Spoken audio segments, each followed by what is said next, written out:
쓸모가 없어서 버려졌던 인삼 열매를 주 원료로 한 건강식품이 상품화돼 관심을 끌고 있습니다. 이 인삼 열매에는 사포닌 성분이 6년근 홍삼보다 15배나 더 많은 것으로 밝혀지면서 재배 농가의 또 다른 소득원이 되고 있습니다. 홍영기 기자의 보도입니다. 6년근 인삼의 주산지인 강원도 행성 지역의 한 인삼밭에서 인삼 열매 채취가 한창입니다. 인삼 열매 주성분인 사포닌을 분석한 결과 혈당 수치를 낮추는 알리사포닌의 경우 1g에 가장 많은 135.16mg이나 들어있는 등 인삼 열매 1g에 12가지의 사포닌이 모두 237.8mg이나 함유되어 있어 총 사포닌 함량이 6년근 홍삼보다 15배나 더 많은 것으로 밝혀졌습니다. 사포닌은 암세포를 억제하고 질병 예방이나 노화 방지 등 신체 조절 기능과 성인병 예방에 효능이 있는 것으로 알려지고 있습니다. 수확량이 적어 희귀했던 진생베리가 유명세를 타게 된 것은 일본 황태자 부부가 진생베리를 먹고 7년 만에 아기를 낳은 후부터였다. 그래서 예전에는 인삼을 키우기 위해서 이 진생베리를 따서 버렸는데 아는 지인이 이웃에서 이걸 버리지 말고 한번 먹어봐라. 그래서 이제 먹기 시작하게 된 거예요. 어차피 저는 뭐 살지 못하고 죽을 거니까 그래서 한번 쏙는 셈 치고 먹기를 시작을 한 거죠. 그래서 저도 모르게 활동 범위도 넓어지고 또 활동하는 것도 자연스러워지고 또 숨도 덜 차게 되고 이렇게 되더라고요. 음식보다 더 자주 챙겨 먹는 게 따로 있었으니 바로 진생베리 진액. 꾸준히 먹다 보니 그에게 기적이 일어났다고 했다. 저 자신이 뭐 기적이랄까 신기하다랄까 그런 지금 몸 상태래요.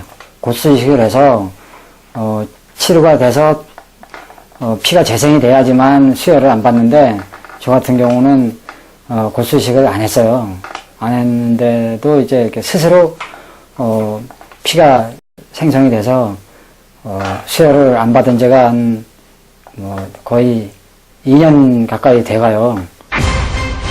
골수이식 없이도 스스로 피를 만든다는 것.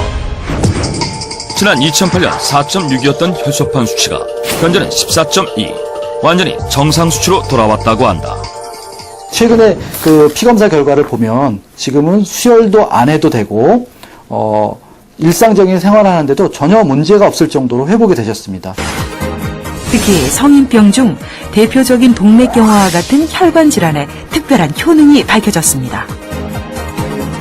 그 혈관 노화라는 게 사실은 우리 몸에서 아마 질환을 일으키는 가장 첫 번째 요인이 될 수 있는 가능성도 있는 부분입니다. 저희가 이 진생베리 추출물을 사실은 혈관 내피세포 배양 조건에 투여했을 때 감소됐던 그런 일산화질소 생성이 다시 복원되는 현상을 저희들이 확인을 했습니다. 그리고 그것이 아마도 동맥경화의 저해 요인 중에 하나가 될 수도 있고 또 한 가지로는 우리가 이 혈관 순환, 혈관계 순환, 혈액 순환에 대한 중요한 그런 이 증진 효과를 줄 수 있는 효과로 나타났다고 저희들이 확인했던 부분입니다. 중국에서는 황제와 귀족의 자양품으로 이용됐다고 전해집니다. 인삼 열매에는 인삼 뿌리와는 사포닌 종류와 구성이 확연히 달랐는데요. 그 양 또한 종류에 따라 풍부했으며 특히 혈액순환을 촉진시키고 신경계를 활성화시킨다는 진세노사이드 알리는 30배 이상 많은 것으로 확인됐습니다. 그동안 몰랐던 이 열매의 가치가 조금씩 세상에 알려지고 있는데요. 서울의 한 대학병원. 인삼 열매가 남성의 성기능 개선에 실제로 효과가 있을까요? 두 곳의 비뇨기과 연구팀이 실시한 실험은 이렇습니다.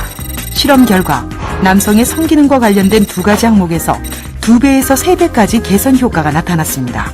결론은 뭐 성욕도 좋아지고 그다음에 사정액이나 이 발기도 잘 된다는 걸 우리가 확인한 거죠. 인삼 열매를 사람에게 투여했을 경우 성기능이 각 항목별로 한 70-80% 이상 좋아졌기 때문에 통계적으로 이제 우리가 비교 분석했을 때 확실히 이건 약으로서도 충분히 가치가 있다 이렇게 우리가 이제 판정을 내린 거죠.